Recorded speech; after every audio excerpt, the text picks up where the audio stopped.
You're watching FRCD on CAN TV. Hi, my name is Paula Wills and I'm from Family Resource Center on Disabilities.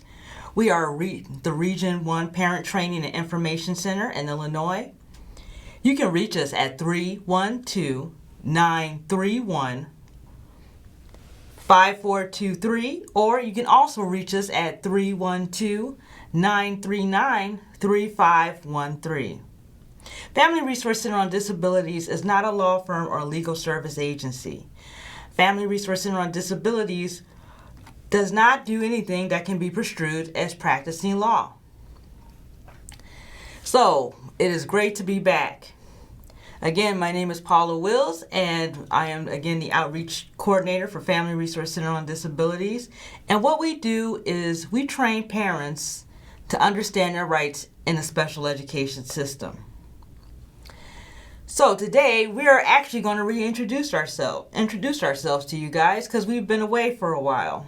With the craziness with COVID, things have kind of been a little bit out of whack, but we're happy to be back with CAN TV to talk about special education resources for families of children with disabilities and parent advocacy. So a little bit about Family Resource Center on Disabilities. We got our start in 1969. We are an army of parents helping parents.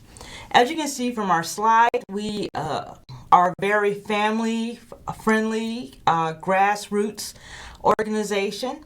Family Resource Center on Disabilities. It was actually started by a group of parents at a kitchen table who felt that children with disabilities should have access to education. And so they went to work as small organizations do, and the next thing you know, we are here today with the Individuals with Disabilities Education Act. So that's a very super fast description of how Family Resource Center on Disabilities came to be. But what FRCD actually, was the pilot program for parent training and information centers throughout the country. So one thing I should point out is that there is at least one parent training and information center in Illinois. Throughout the country, in every U.S. territory. And Family Resource Center on Disabilities happens to be one of two. One of the things that you should also know is that through IDEA, or the Individuals with Disabilities Education Act, that is how parent centers are funded. And what we're charged with doing is making sure that you understand how to advocate for your child in the special education system. So one thing I should also point out about that is that parents are their children's best advocate, because you're going to be with your child throughout the life of their education, well beyond when they complete high school and whatever endeavors they choose to go on to in life. You're going to be the one who's there. So at this point, you're the key decision maker, one of the key decision makers, and making sure that your child receives a free, appropriate public education, a meaningful education, and that your child is prepared for life after high school or for the adult world. So Family FRCD gladly accepts that challenge, and the way we do this is we do this through workshops, webinars, one-on-one assistance. We do this through, we recognize that families, even though you are very dedicated to your child and their education, we know that that's not all that you have to focus on. You may have other children. You have to work. There may be housing issues. You might be in a process of moving. Basically, life goes on, even though your child may be struggling in school and you may be trying to figure out what is the best options. Here at FRCD, we recognize that. So we often try to help families reach resources that can also assist them, because we do realize there is more to life than special education. However, our key focus is making sure that you understand how the special education system operates. And so we do that through such courses that we offer, such as the six principles of IDEA. That's basically the focus on the Individuals with Disabilities Education Act. That is the law that protects your child in the special education system. Section 504, Individualized Education Program, or commonly referred to by its acronym, IEP. We provide training on skills for how parents can effectively advocate for their children, because you're always advocating. It's not that you don't know how to, well, I would say you've never advocated, but what we teach is how to make sure you're not screaming at a wall. That the person that needs to hear you hears you. So we offer this training, currently via webinar, but we also do it in person. We also provide, discuss the transition to post-secondary education, because much of what we're doing is preparing your child for adulthood. So what are the next steps when your child gets ready to complete high school? And also, transition is written into IDEA. Here in Illinois, it begins at age 14 and a half. We also have the Family Education Rights. We discussed the Family Education Rights and FERPA Act. This is in regards to privacy, making sure that your child's records are private, and that and what your rights are in regards to FERPA. We also discuss just overall parent advocacy in the special education system. So maybe you're at a point where you might want to help other families. You might want to help other families, help other groups understand how to advocate in the special education system. We also provide a training for that. We call it our Parent Advocacy Leadership Training. We offer it publicly at least once a year. And this training is designed really, pretty much anyone can take this training, but ideally the person who's probably taking this training is the parent that everybody comes to when they have questions about special education. This is the parent that everyone, you just right off the bat just start giving advice. So we recognize, because that's pretty much how many of our parent trainers, that's how that we recognize that's how many parents operate. So what we do is we make sure that you're sharing the correct information. Some parents go off to be professional advocates. Some parents go on to engage in systems change.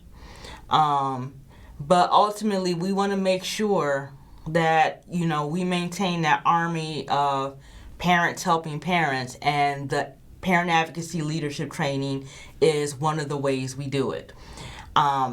This training, I would say in 2021 was the first time we did it virtually, the whole training. Prior to 2021, we would have the training partially webinars, then folks could come to our office and we would provide it there.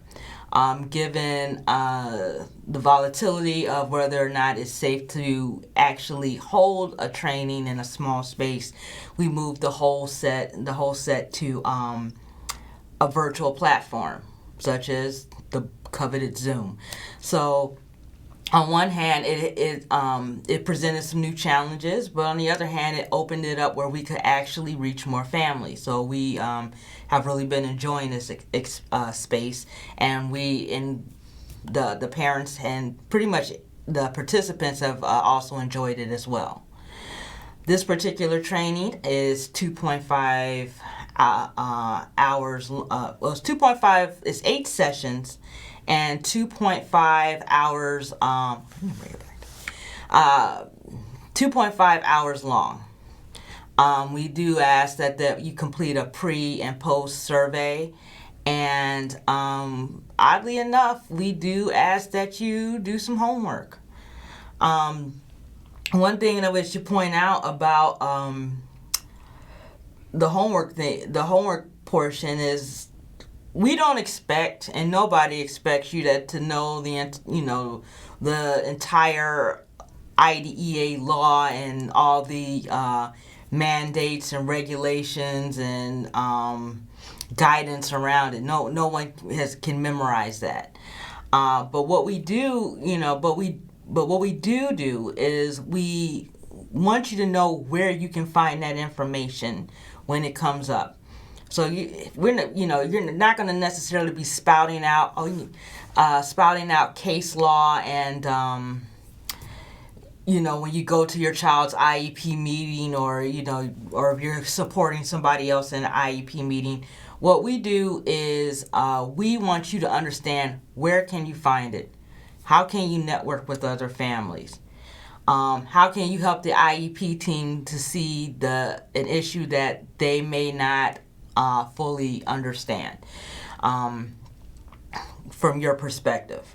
So that's kind of like what the parent leadership training involves. And it focuses on pretty much, and it's a run through of pretty much all the courses that we teach over a course of 8 weeks. And you are part of a cohort, and you guys train together until the end, and then we provide a certificate of completion. And families go on to support other families at IEP meetings. Some go on to assist their children in special education, and some go on to take other trainings to affect change in higher places, such as discuss this with representatives, link up with other advocacy groups to gain systems change for the disability community. So there's a lot of possibilities that you can gain from our parent advocacy leadership training, and sometimes and then again, you could just have a good understanding, a strong understanding of IDEA. I say you can't go wrong with the parent advocacy leadership training. However, there is a significant time commitment. But that being said, how else do we support families? So I mentioned later that we also provide one-on-one support. So let's say it's great to have an understanding of the law, but how does that apply to my child's situation? Well, what we do is we go through the IEP with you.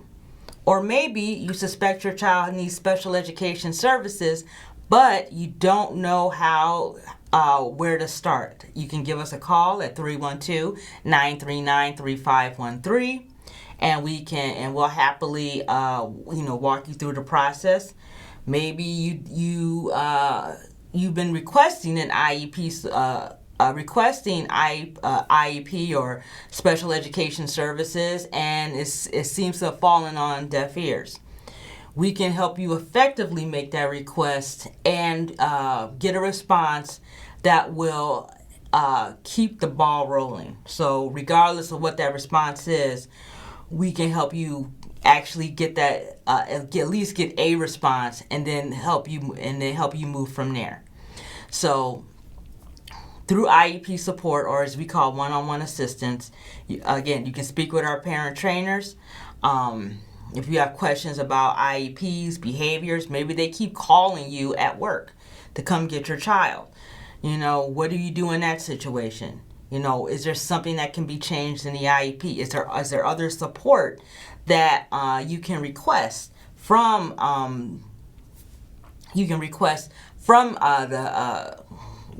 the school? Is there something else that can be done? So we help you make that change We help you make that change, not change, but have that discussion with the school and make sure you are informed of also what's in your IEP. See, that is another key thing. We often ask parents to read the IEP, and it sounds like a simple ask, but sometimes those IEPs are long, sometimes they don't make sense. That's fine. That's what we're here for. You read the IEP, and together we can go through it and help you understand what some things mean, what this might mean, and where do you see your child versus what's in this IEP. Maybe it's the same child, maybe not. But we want to make sure that you are able to make informed decisions for your child at the IEP meeting and throughout your child's academic career. So, what we also so IEP support is one way we support families. Another way we support families is through speaker request. So let's say you are a group of parents or professionals and you want people to understand more about special education rights, the special education system. What we can do is we can send a parent trainer out or via Zoom, because lately that's what we've been doing so far. Basically, you complete our speaker request form of an ideal time, date, location. In the past it was location, but if you want to use our platform, or would you prefer that we use yours? And we can assign you a parent trainer to come and discuss your rights. We have, again, as I mentioned, we have a menu of topics. One of our most popular is the 6 principles of IDEA, which focuses on needs, and these are the 6 principles. We focus on helping parents understand what we mean by a free, appropriate public education. What is an appropriate evaluation? What should you expect? What do we mean when we say IEP? What is the strength of that document? Least restrictive environment, also known as placement. We discussed that in this particular training. Parent and student participation. Parents as equal partners. That is another key aspect and part of the reason why we're here. You as a parent are an equal partner. And so all the more reason why you want to understand your rights in the special education community. I mean, not special education, in a special education system. But I guess it is a community, because it's not just you. It's you, it could be the principal, the school district, the case managers, your child, and everyone else who's a part of that IEP team. So it really is a community. And we discuss procedural safeguards. I often joke that it is a very dry read. It's a 20-page document that you receive at the beginning of your child's, at least once a year at your child's IEP meeting, and it's not the most exciting read. And you really don't think much of it until you need it, till you need to understand what your rights are. So we actually offer a training on that. We discuss it in the 6 principles of education of IDEA training, but we also provide a specific training just on procedural safeguards. And there's also several resources that families can access on the Illinois State Board of Education to help them understand what those procedural safeguards are. One commonly is the parent guide. But I will say, on our pretty much every training, we always send a link to that parent guide and how parents can access, understand and access their rights in regards to special education. So, and also, another point that I wanted to bring up, in addition, is who do we serve? That's something I almost forgot. Family Resource Center on Disabilities, we do serve Cook County, the Chicagoland area, but we also serve McHenry County, Lake, Kane, DuPage, Kendall, Will, and Grundy. So those are pretty much the northern counties in Illinois. Family Matters, another parent training information center in Illinois. They service the rest of the county, but we both do the same thing. We train parents to navigate their rights in the special education system. So one of the things that I want you to take home is, you don't have to know everything about special education. In fact, you don't have to know anything at first. And we are here to help. We are here to make sure that you understand your rights, you understand how to access information, who to access when an issue arrives, and also how you as a parent can feel empowered to advocate for your child in the education system. Because I say special education, but there's only one curriculum. It's the general curriculum. And what special education does is allows your child to access that general curriculum, because they are entitled to a free, appropriate public education. And as a parent, as you know that, as your child grows and they come to and you come to understand the system, quite naturally, organically, you'll help other parents. And we want to help you in that journey. So I want to thank you for joining us today. Again, my name is Paula Wills. I am the outreach coordinator for Family Resource Center on Disabilities. And hopefully we won't stay away for so long. But I do want to thank you again for joining us. It has been a crazy 2 years, but we're ready for more. Not for the craziness, but for at the very least coming back to CAN TV and help you guys understand how you too can advocate for students in special education. Thank you, and have a wonderful week.